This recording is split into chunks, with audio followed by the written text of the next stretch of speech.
From the Ghost Tactical Productions Studio, welcome to the Armed Citizen Podcast. And now your host, Trey Miller.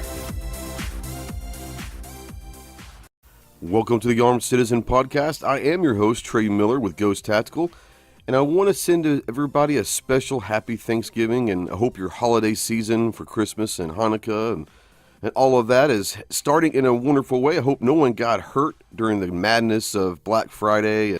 I had a great time with my family, watched football and ate some really good food, and my Dallas Cowboys won, so, I had a pretty good weekend. Got to the range, shot some videos, got some work in, got some training in. I'm looking forward to next weekend, December 1st and 2nd, and I'll be going over to Tennessee and training with James Yeager, and that'll be interesting because I think people that know me well know that historically I have not seen eye to eye with a lot of what James has said and some of the antics that he has done in front of the camera. And I had him on the show a few months ago, and he kind of challenged me a little bit. He said, you may not like what I say, but you've never trained with me, so why don't you come train with me and then judge me after that? And we've been talking back and forth. He invited me to come in on December 1st and 2nd to train with him. So I just said, you know what? I will hold my judgment until I go train with the man. I'll go train with anybody. I don't have to like you to go train with you. I'm always looking to get better and to be more proficient with my firearms. So I decided, what the hell? Let's hold our judgment until we go meet the man in person, spend some time with him, train with him, and then I'll pass judgment on him. So I'm looking forward to that next weekend as well. I spent a lot of time, doing the YouTube thing and making videos and trying to put content out there that I think is relevant to people and hopefully educational. Sometimes they learn, sometimes it's just entertainment, but I try to put a message out there, and my main message out there for my channel out there is being more proficient with your firearm, concealed carry, being prepared and all that for a personal defense shooting, whether it's in your house or out in the public or whatever. I try to make sure that my message is pretty clear, that we need to obviously continue to fight for the Second Amendment, but on a personal level, if you're going to carry, then you need to be prepared. You need to be proficient, and you need to understand what it takes and what it means to be an armed citizen. I ask all my guests on the podcast what the words armed citizen means to them, and I've had some great responses. Everyone's got a different reason for carrying or being a gun person, and everyone has a different meaning of armed citizen, which I think is wonderful because that's exactly who we are in the gun community. We're all individuals making up one solid group, and we all look at things a lot differently. I thought what I would do is kind of discuss what the armed citizen means to me. And for me personally, it means taking that responsibility as a gun owner to not only be a responsible gun owner, but to carry every day and to make sure that people out there know that if something goes down, I'm right there and I'm willing and able to defend myself or others. I think it's extremely important that we understand that just because you consider yourself a gun person and just because you may carry doesn't mean that everybody is able or willing to take that shot if needed. Now, me personally, I've never had to draw my gun in real world scenario with someone's lives in danger in public. I hope I never have to. But if I do, I would like to think that I am prepared, proficient enough, and able to take that shot when needed. I put out a video yesterday that kind of talks about the different side of concealed carry and personal defense shootings. It's a side that no one really talks about in our community. We all want to talk about training and different drills and carrying every day, whether it's concealed or open. And we all want to talk about the Second Amendment issues and politics and all that. But there is a side of the armed citizen that doesn't get talked about a whole lot, and that is being mentally prepared for what happens after that shoot. Assuming that we have to one day use our gun in a personal defense shooting, the one thing that we have to remember and keep in the back of our minds is there is one thing that is guaranteed. You will be handcuffed and you will be detained and asked questions. You may not be arrested, but you will be detained and asked questions as to why you shot someone. Every time there is a gun that's fired, there's going to be an investigation, whether it's from a citizen, a criminal, or a police officer. There will be an investigation as to why a gun was shot. The one thing that I want to make sure that everybody keeps in the back of their mind is after you are detained, what happens next is going to determine whether you go to jail for homicide or murder, or you get to go home that night with your family. Now, let's preface this by saying that if you ever do have to utilize your weapon in a public defense shooting, the best thing that you can do is go get some concealed carry insurance. We have a video up on our channel on YouTube and over on GunStreamer that goes through some of the bigger insurance companies and kind of discusses what they are, what they offer for their basement price. I'm not saying you have to go get insurance. I'm saying that it's a smart thing just in case. That being said, once you have pulled your weapon, you have fired, you have eliminated the threat to the general public or to yourself or your family inside the house or out in public, you're going to be detained. You are going to be questioned. So my first thing is please do not leave the scene. Please do not run, because if you do, you will be a fugitive and you will probably definitely go to jail at that point. Call 911, or hopefully someone else has already called 911 by then. You wait for the police and you answer the questions that are given to you. Now, that being said, if you're going to answer questions, the best piece of advice I can give you is please have your lawyer present when you're answering questions. It may take you going to jail for a time being while they contact your lawyer, but if you want to, please have your lawyer present. That being said, no matter if you have your lawyer present or not, there are some things that you have to remember to do. You have to maintain your mental control through the entire situation. You have to try to give verbal warnings to the threat. You must tell them, freeze, stop, drop your weapon. If you come any closer, if you make another move, I will shoot. Don't just grab your gun and start shooting, because one thing we have to remember are the safety rules. Even though we're out in public and not at the range, you have to be cognitive of what is behind that threat. Who is behind that threat? If we take that shot, we still have to maintain mental stability to ensure that everybody in that scenario is safe. So we've talked about giving those verbal warnings, giving those verbal commands to that threat. If they continue to aggressively come after you or come after somebody else with intent of bodily harm or death, then you are then justified to take that shot. But here's the thing. You need to remember exactly how many shots you took. And if you can, where did you hit the threat with those shots? Because here's the thing. If you're able to give that information to the law enforcement agent that is asking the questions about this personal defense shoot, you're able to tell them exactly what you told that person. You gave the verbal commands. You gave the verbal stop, freeze, drop your weapon, don't come any closer. And then you can tell them how many shots you took and where you hit them. You're talking about a clear mental picture to the law enforcement agency. Now, they're going to do obvious forensic tests, but if their forensic test and your mental recollection of what happened line up, then you're probably going to be allowed to go with a clean shoot. Now, we always take that chance every time we pull our gun and shoot a round that something could go wrong. A responsible gun owner takes responsibility for every round that comes out of their gun. So if you are responsible enough and you are mentally capable of remembering the entire scenario, that's going to give you the best chance to walk away and not go to jail. Well, we're going to take a few seconds to step away for a public service announcement, so enjoy it. We'll be back in a minute. Hey Ghost Squad, this is Sky. We here at Ghost Tactical would like to continue the trend of becoming more involved in any gun safety and training. We encourage everyone, no matter your skill level, to continuously look for training in your local area. We think that taking a gun safety course every year is important. We also believe that taking classes and training for self-defense and home defense are extremely important.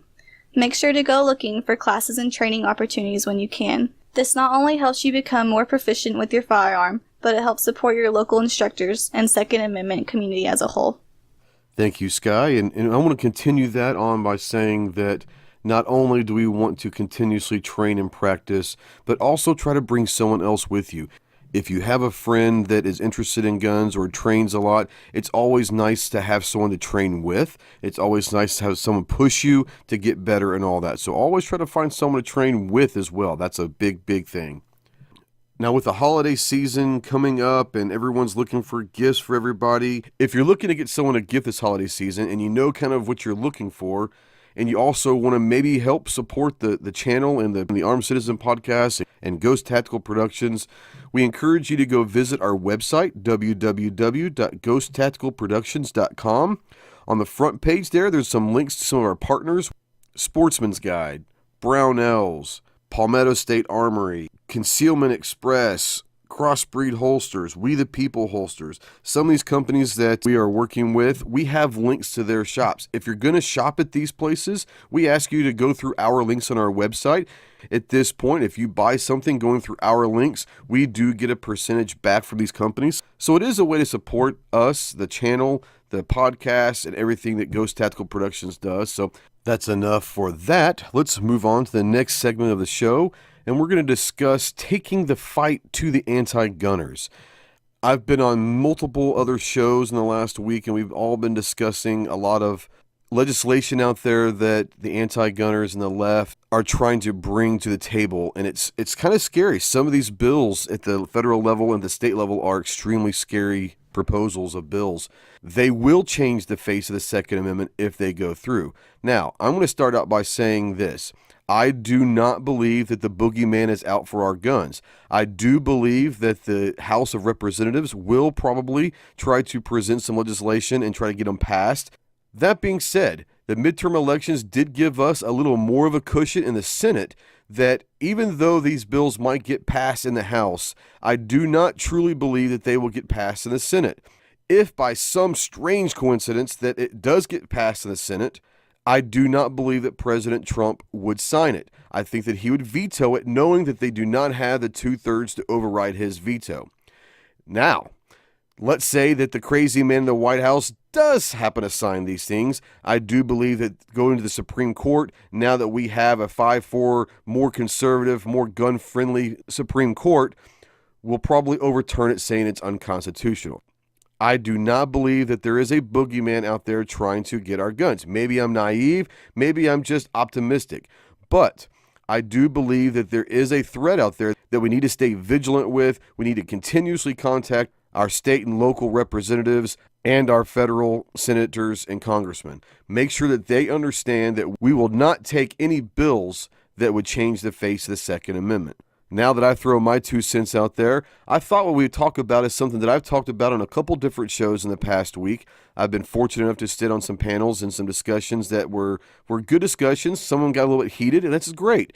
But I brought up a couple points that I thought would be interesting that I would want to bring up on this podcast. I think that we have a unique opportunity right now with the Senate leaning towards the conservative side, with the Republican president, and with the Supreme Court with a tendency to lean more towards gun-friendly bills and laws. I think that we have a unique opportunity to maybe take the fight to the anti-gunners. We seem to get complacent when we do have Republicans in office. I think we've all seen that sales and all of that in the gun community are suffering. I think that the manufacturers do not like when we are complacent, because it does hurt the industry. But I think what we could do right now is, like I said, let's take the fight to the anti-gunners. And here's what I propose. I think it could be an interesting social experiment here. I think that we are all in agreement that the numbers of crime and deaths by gun favor the gun community. We know what the numbers are. We can spit them out verbatim. We can argue with anti-gunners all we want on these numbers. The numbers are there to support us. Gun deaths make up a very small part of violence in America. It is more likely to get killed by a car or by knives than by a gun. But unfortunately, the gun is a sexy object for the left and the anti-gunners to go after. They're going to come after the guns as much as they can. Pelosi has already said that if she is elected as the Speaker of the House, her first priority is coming after the guns. So let's let them. Let's take the fight right to their doorstep and say this. In 1994, when the assault weapons ban was passed, it was there for 10 years and then it was left. It's gone. But if you look at the numbers would prove that in the 10 years of the assault weapons ban, crime with guns and deaths by guns did not go down. As much as they would like to say that it was going to happen, it did not change hardly at all. So let's take this social experiment a step further. For the people out there that want to come after our guns, that want to infringe on our God-given and Second Amendment rights, let's say this to them. Let's try something. If you're so sure that the gun is the problem in society, it is the reason for all these deaths in society, then you should be willing to take a chance, because we're going to throw a proposal at you. Why not go after them and say this?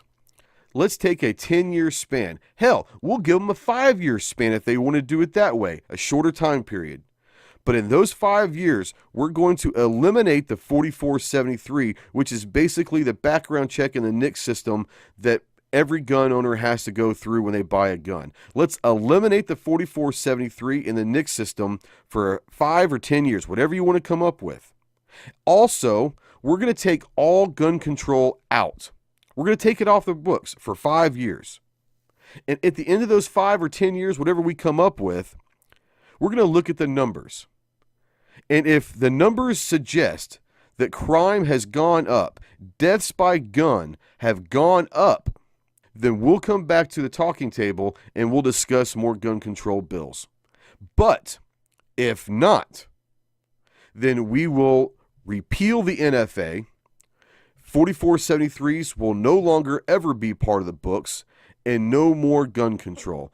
And I think that this is something that could be very, very interesting, because I think that we're all, as gun owners and in the gun community, are very safe in thinking that we know the numbers would suggest that crime will not go up, death by gun will not go up in that experimental time. So why don't we take this fight to them? I think we should. And here's the thing, it's a win-win situation. If they say yes to this and they agree to this, then we know in 5 or 10 years, whatever that number is they come up with, we know that the numbers will suggest that we have always been right. We know we're right, but the numbers will then be proven that we are right. And at that point, the gun control debate is over. Now, let's say they say no. That's even better, because now we attack them in public with, why are you not agreeing to this? What are you afraid of that makes you say no? If you're so sure that your numbers are correct and that your quote-unquote facts will back up that guns are the face of crime and death in America, then why wouldn't you want this study to go through? Because we're basically saying at the end of this experiment, if gun crime and deaths have gone up, then we're coming back and we're putting gun control back on the table.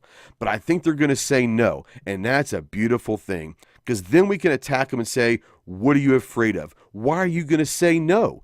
If you're so sure, there is no reason for you to say no. We'll catch them, and then we can exploit the fact that they're afraid of what the true numbers will be.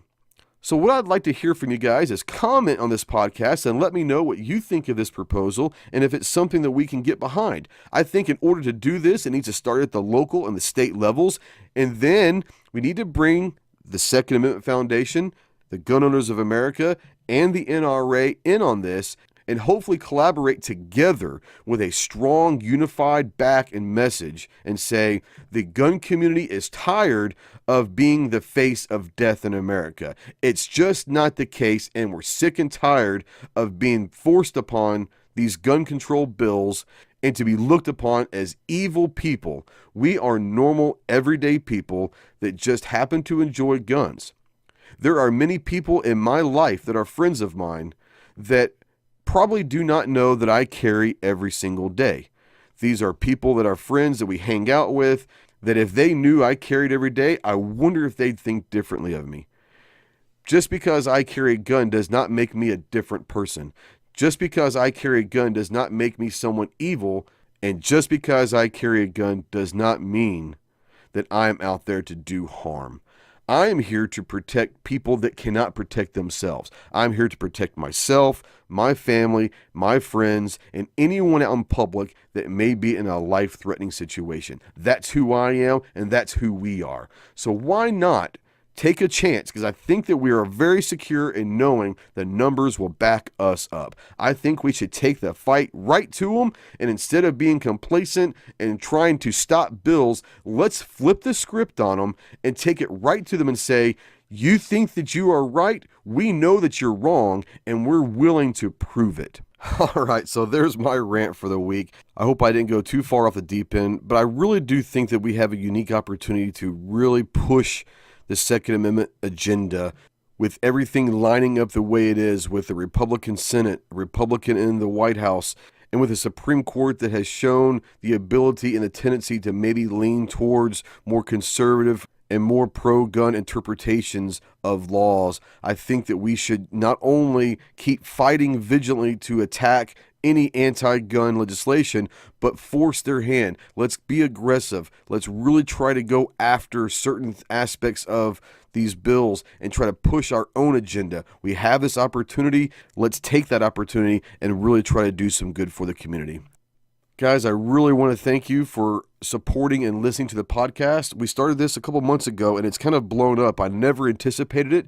I have never really been into podcasts, but I wanted to take an opportunity that I saw out there, that there are people out there that like the audio side, that may not watch YouTube, that may not look at Instagram, but listen to podcasts on a daily basis. And I want to say thank you for the overwhelmingly positive support that I've been getting through emails and comments and people downloading and making comments that they love the podcast. I look forward to bringing in a lot of really cool people. I've got some interesting and awesome people lined up for 2019 to come on the podcast, and I cannot wait to see where this goes. If you're interested in being on the podcast, go ahead and email me, thearmedcitizenpodcast@gmail.com.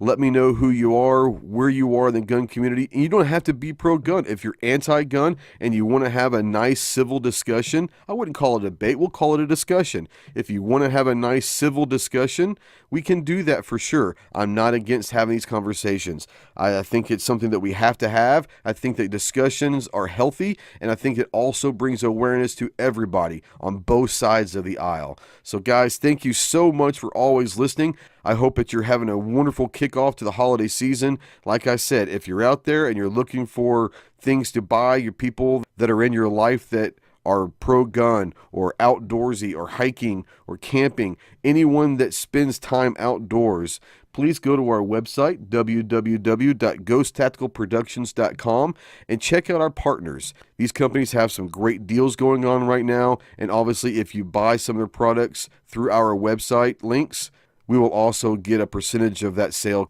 coming back to the company that helps support the podcast and all of our endeavors that we do.